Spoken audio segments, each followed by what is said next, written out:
What is up, everyone? Welcome back to my channel. My name is Chai T. This is my third episode from my From Scratch Ironman series.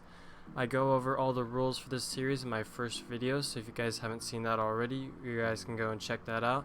But in general, the goal here is to be able to wear a tier 8 armor set without being able to buy anything off the markets or trade anyone.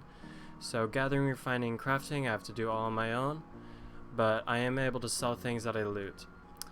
With all that being said, let's just jump straight into it.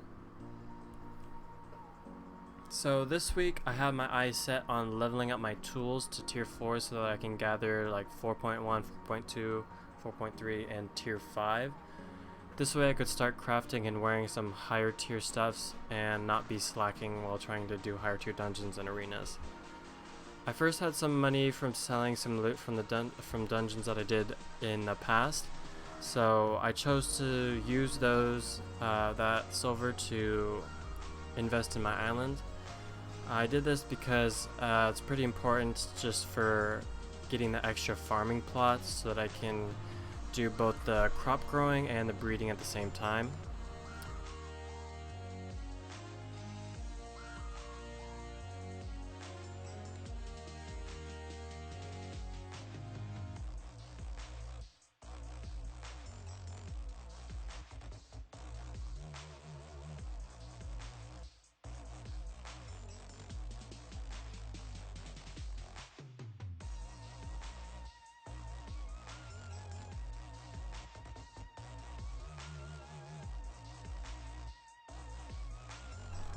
I chose to continue planting my carrots in my extra farming plot.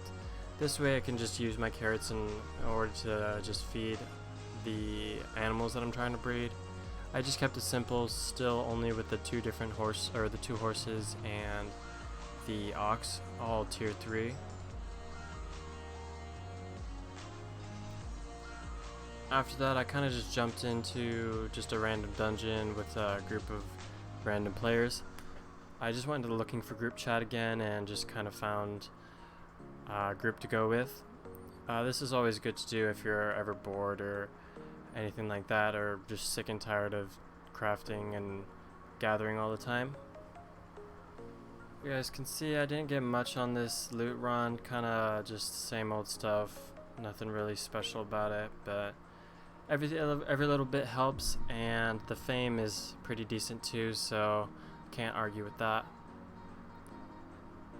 I wanted to actually switch over to holy healing though, just for dungeons, because I thought that would be kind of a better option for me if I go down higher tier dungeons.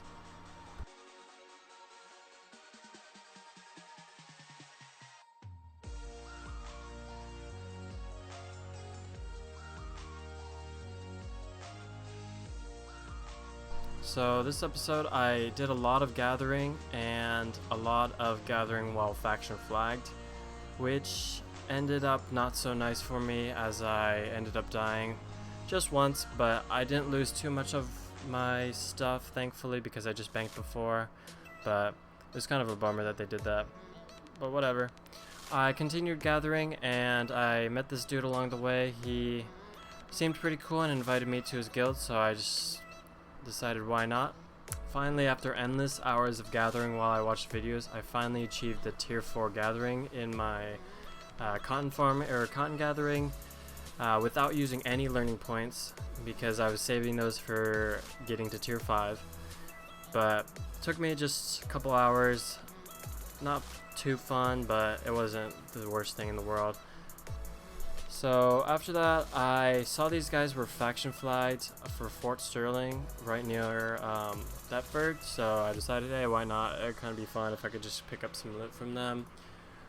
I flagged up and went out to go help some other guys that were flagged up as Thetford, and I actually picked up some pretty decent loot. I got a tier 4.3 keeper cape, so I think it was about a little over 100k, and yeah, probably like 100 to 200k worth of loot. But I stupidly went back without banking, you know, just for fun, just having a good time, and they just focused me down, CC'd me to death, and that was it for me. You guys can see it on the screen. I lost all the stuff, but it wasn't a huge deal because it wasn't mine to begin with, but it would have been more smart for me just to go back and bank it. I went back to crafting so that I could get my tier 4 tome crafter up, just so that I can actually have an offhand to my single hand weapon. So I crafted a tier 4 one of those, just in case I wanted to do any dungeons and stuff like that. My 5th floor dungeon loot actually finally sold, so that was about 300k worth of silver, which is a very sizable amount for me. So that was very helpful for getting the bankroll. I went back and did some dungeons with new holy stuff, and still not getting too much of anything really, but every little bit helps.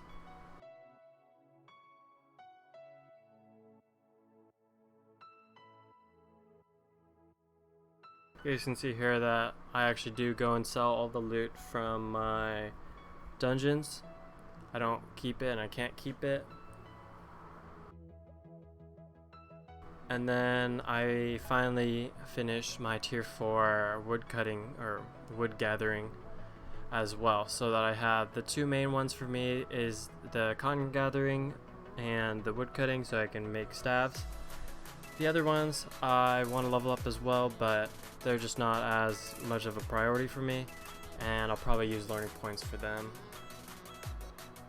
I went and hopped into another dungeon, just doing dungeons whenever I can. Whenever a group needs a healer near Thetford, I kind of try to jump in as much as I can for them, because you could always use the fame, you always use the extra loot, extra silver. It's pretty fun. I didn't get much again, but you know, everything helps.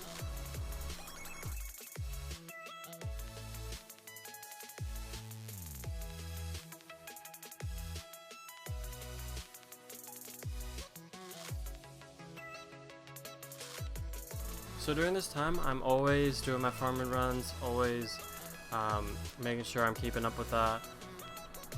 This is because I'm trying to get my breeding up to probably tier 7 so I can do some pigs, and then I want to keep on leveling my farming just so that I can kind of progress it along with everything else at the same time, because that one's the only one that's really time restricted, just because you kind of have to wait. But instead of investing in more horses, I just went for those sheeps, or kids I think they're called it, but I did that just so that I could level up a little bit faster.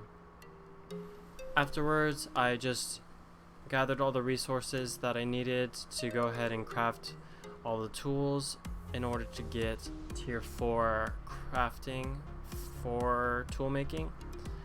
So this way I can get all the tier 4 tools without having to kind of do it over again once I get tier 4. So I just did that even if I couldn't wield tier 4.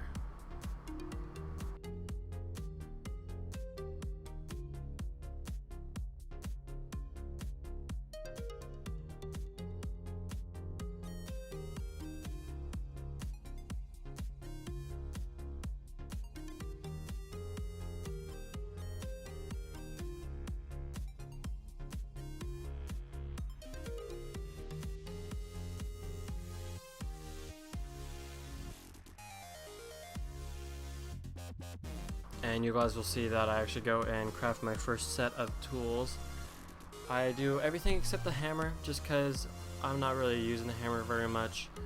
I'm not gathering stone very often, and I'm kind of just keeping with my farms and not really leveling up anything else in my island, just because I'm actually probably going to move it to a different city once I finish off this. I kind of want to go to Carleon as soon as possible, just because all the resources are very close by. I don't have to walk to a different side of the island that we're on in order to gather a different type of resource or anything like that, and I can kind of just travel a little bit easier.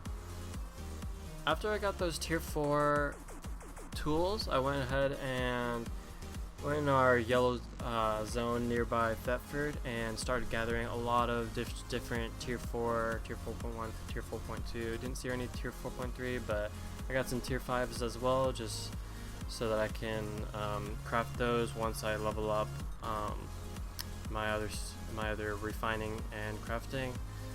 My whole plan for this was to level up my refining in order to refine tier 5 and then be able to craft a tier 5 staff with my tier 5 artifact that I have in the bank. I was just shy of getting the level, so I instead decided to craft a tier 4.1 armor set and a tier 4.2 weapon in order just to kind of have higher tier gear so that I'm not the lowest level in my dungeon or in the arena. So I think my average item power now is about 833, so it's pretty decent for just having tier 4 gear, and it's gonna help me a lot when trying to get those heals out and stuff like that, and finding a group that is trying to hit some higher tier dungeons as well. So you guys can see I kind of chose the same outfit that I had before, just kind of tier 4.1. Yeah, I did this because I think it's just the best one right now that I can use. It's pretty cheap and I can just use it for dungeons, kind of fame farming. I chose with the divine staff. I think that one's going to be a better bet when trying to do some dungeons rather than the one-handed staff and the book. I did jump into a dungeon with this new gear now. I did find that I kind of was losing a little bit of mana too quickly, but I switched some abilities around and kind of figured it out. But yeah, it's fun now that I can finally output some heals a little bit better. During this dungeon I was able to get my rep increase, so now I have a pretty good resistance to other players and stuff like that. I was able to, I think, level up this gear set to about level 10, I think, on my destiny board. We didn't get too much out of it as far as loot, but the fame coming out of it was pretty good because it was a red zone, as well as the faction points, because we did flag up for it, so we got a pretty decent chunk of that. Near the end we just killed the boss and looted the chest, but it was kind of weird because there was another group of Thetford flagged players just kind of coming in last second, which was a little bit weird. I didn't know what they were trying to do. I think they were probably either trying to steal a chest or trying to dungeon dive in a different faction flag. Well, with another week done, I hope you guys enjoyed watching. Go ahead and give me a like, comment, and subscribe if you enjoyed it, and I'll see you guys next week.